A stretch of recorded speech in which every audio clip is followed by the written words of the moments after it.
Italy and Germany, September 9, 2025. Tombini, ma ahimè è tardi, non ci riesco.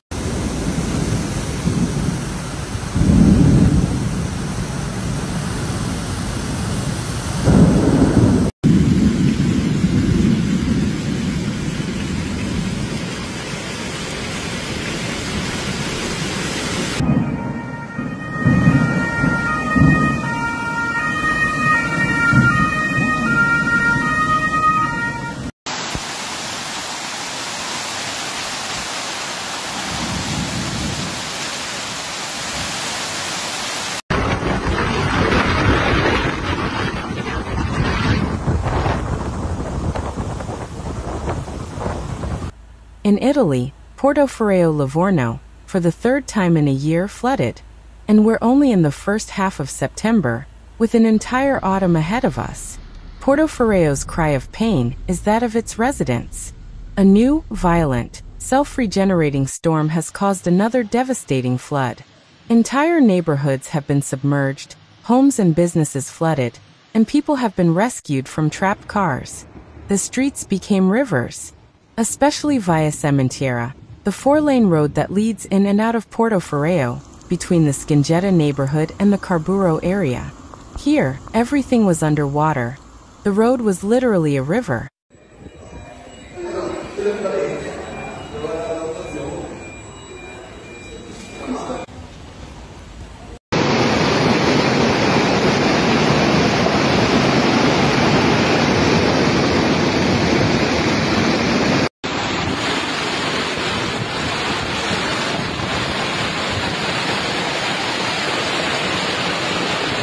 Third time in a year.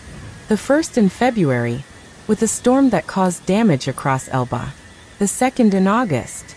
And now dramatically so on September 9th. It was around 1 p.m. when the storm hit. The houses in Carburo were submerged.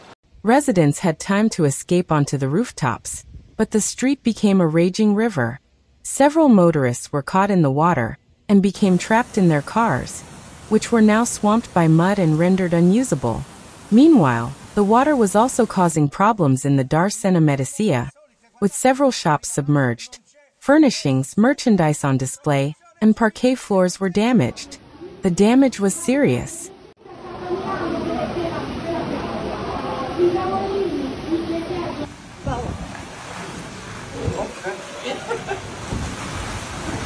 What the fuck?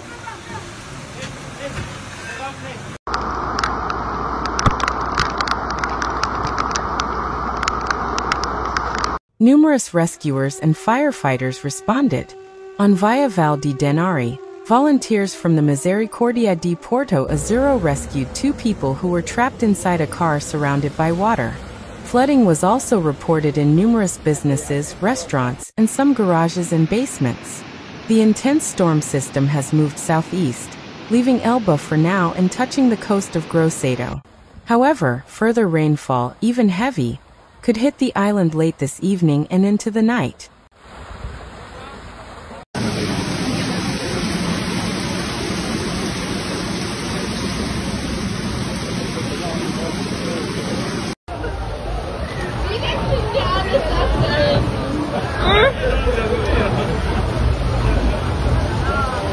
We can't take it anymore, say residents who have had to flee their flooded homes for the third time. Civil protection forces are at work, providing assistance, especially to motorists and those affected by the flood. Pumping stations are also active, trying to limit the damage in the most problematic neighborhoods. Firefighters are working tirelessly. Several connections have been interrupted.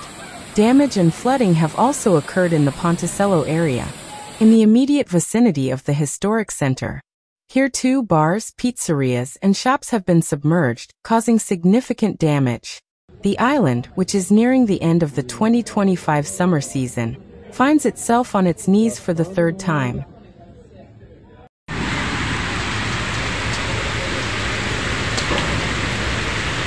Sempre peggio, eh?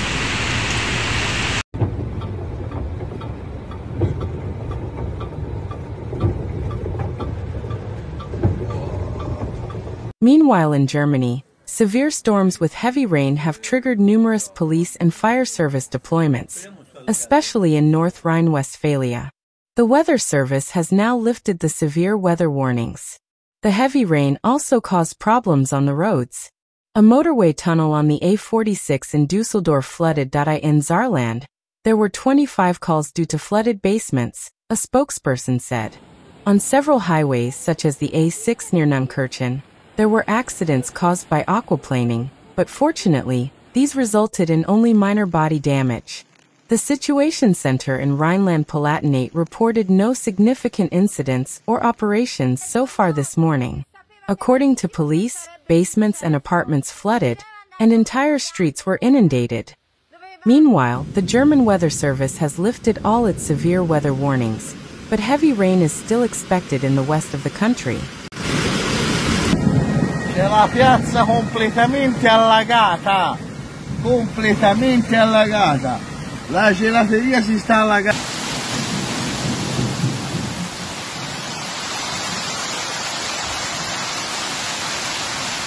Emergency services were in constant use in parts of North Rhine-Westphalia. In Mönchengladbach, they had already been called out more than 70 times by early morning. Among other things, the fire department rescued a family from a flooded apartment. Drivers also had to be rescued from their cars. Due to the heavy rain, parents were allowed to decide for themselves whether to send their children to school in the morning, the city announced. In Bedburg in the Rheinerf district, there were also numerous operations, according to police. Basements were flooded, and streets were underwater. The Federal Agency for Technical Relief, THW, and fire departments pumped out basements at over 100 locations and attempted to protect houses with sandbags, as WDR reported. Nevertheless, according to the fire department, a new development in the Bedburg district of Castor is under up to 60 centimeters of water. Bedburg's mayor, Sascha Solbach, told WDR that the development should have been able to withstand the amount of water.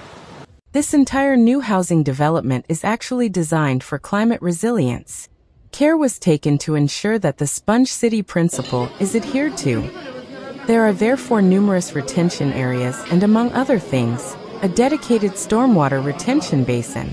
However, this was not sufficient, even though it is actually designed for a 100-year damage event, said the mayor.